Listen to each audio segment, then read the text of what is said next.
In this video, we'll carry out dynamic simulations to examine the under-voltage-ride-through behavior of a group of wind turbines. Study case 6.1 should be active. As you can see, the grid contains 6 wind turbine models. The turbines are identically configured and each includes a model of its control system. Let's have a look at an individual wind turbine control system. On the left-hand side, you can see the different slots of the control system. If we click on the diagram button, the composite model frame is shown. This block diagram shows the slots of the model and the connections between them. The frame of the control system contains several slots for measurement devices. There are also slots for different controllers, such as an active and reactive power controller and a current controller. And here you can see a slot for a protection model. On the right-hand side of the control system model, the network element assigned to each slot can be seen. In this example, we'll apply a fault very close to the point of common coupling. This will cause the voltage at that point to fall to zero. The turbines in the wind farm are configured to inject additional reactive current into the network to support the voltage in the event of such a fault. We're going to carry out a dynamic simulation to demonstrate this behavior.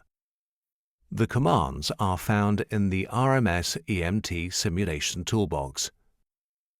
In the RMS simulation, a 3-phase short-circuit fault will be applied. This can be seen in the simulation events dialog. The short circuit will be applied at 0 seconds and will be cleared by opening a breaker after 100 milliseconds. The precise location of the fault can be shown in the distribution network substation diagram. The short circuit fault occurs at switch bay 3. Due to the fact that there is no fault impedance, the voltage at the bus bar will drop to zero.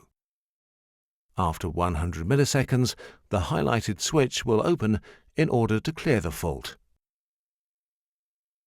First, we'll calculate the initial conditions for a balanced RMS simulation. Then, the simulation is run for 1 second. Let's look at these 3 plots.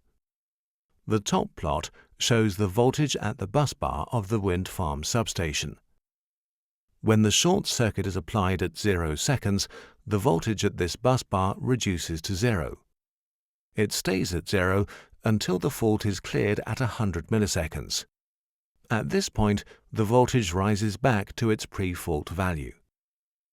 In the second plot, the positive sequence current contributions from the external grid and from the wind farm are shown. During the fault, the contribution from the grid is very high. The third plot shows the active and reactive power contributions from the wind farm at the PCC. During the fault, since the voltage at the point of common coupling drops to 0, the real and reactive power also drop to 0. Now, let's see what happens with the wind turbines themselves. Here, you can see results for one of the turbines as an example. The top plot shows the positive sequence voltage at the wind turbine terminals. It can be seen that during the fault, the voltage falls. But the voltage does not collapse to 0 as at the point of common coupling because of the impedance between that point and the turbine. In the lower plot, the active current supplied by the turbine is shown in green and the reactive current in red. Prior to the fault, the active and reactive current are constant.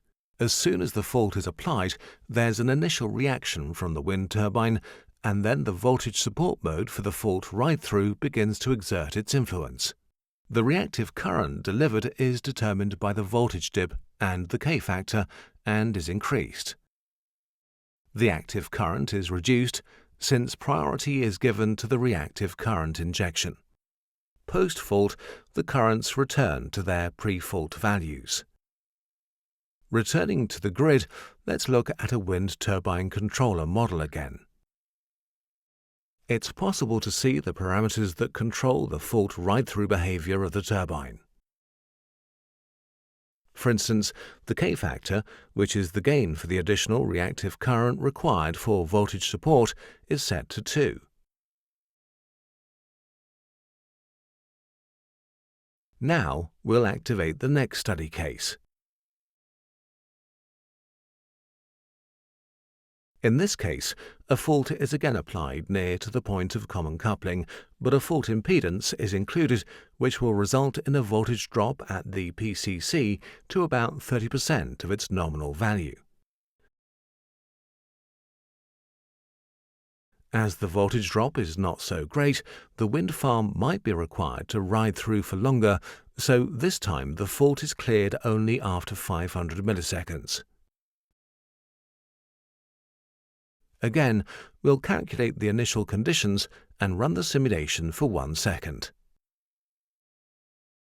We can see that because the voltage has not dropped to 0 at the point of common coupling, there's some active and reactive power transfer, with the reactive power transfer being higher than the active power transfer.